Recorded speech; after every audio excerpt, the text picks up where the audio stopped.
Ikaw ba ay isang batang 90s? Naabutan mo pa ba ang painting na ito? Kung hindi pa ay halika, manood at makinig. Hello, what's up? Your best here. Sa video natin ngayon ay alamin ang totoong kwento sa likod ng painting na ito ng mga aso na nasa mesa at naglalaro ng playing cards o baraha. Kaya kung bago ka pa lamang sa ating channel ay huwag mong kalimutan na pindutin ang subscribe button at ang notification bell upang lagi kang updated sa aking mga bagong uploads. Ang painting na ito ba ay minsan mo nang nakitang nakasabit sa inyong pader, sa carpet, sa kalendaryo, sa cover ng mesa, o sa isang malaking kwadro? Nakilala at sumikat ang painting na ito mga taong 1990s. Subalit ano nga ba ang kwento sa likod ng larawang ito? Ang painting na ito ay kilala sa tawag na Dogs Playing Poker, na ipininta ng isang American artist na si Cassius Marcellus Coolidge, o mas kilala nga bilang si Cash Coolidge. Ang painting na ito ng mga aso ay nagawa noong 1894 at noong 1903, ang 16 na oil paintings ni Cash ay inilabas na naglalaman nga ng mga tema ng mga aso na nakikitang naglalaro ng baraha sa isang mesa. Dahil nga nakilala sa Amerika ang painting na ito, ay nagawan pa nga ito ng mga TV shows at theater productions. Subalit ang totoo, ang painting na ito raw ay talagang ipininta upang ipromote ang isang brand ng Yossi sa tulong ng isang publishing company sa Minnesota na nagbebenta rin ng mga branded na damit at promotional na mga merchandise. Sa lahat ng 16 na paintings na nagawa ay pawang 11 lamang ang nakilala at naging sikat sa publiko, at nai-adapt din sa iba't iba pang mga kultura sa mundo at umabot nga dito sa atin sa Pilipinas.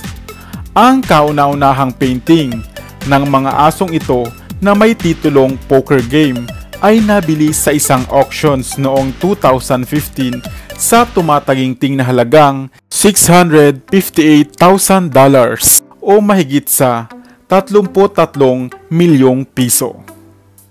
Narito ang ilan sa mga 16 pang mga paintings na kanyang nagawa.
Ayan, Meron bang pamilyar sa iyo sa ating mga ipinakita?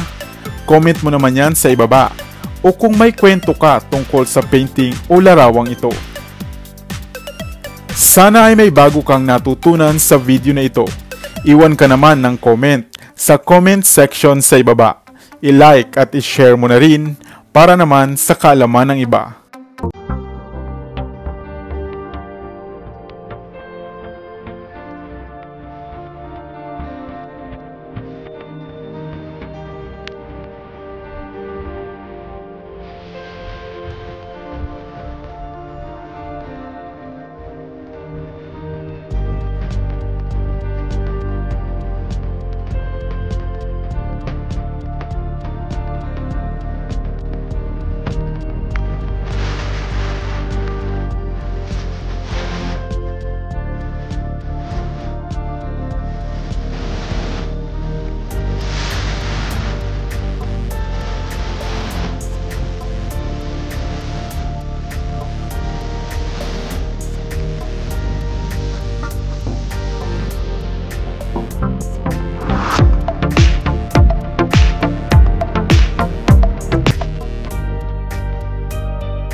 Para sa mga kakaibang kwento ng inspirasyon, kaalaman, hiwaga at misteryo, ako pa rin ang inyong lingkod, ang inyong best para sa Best TV.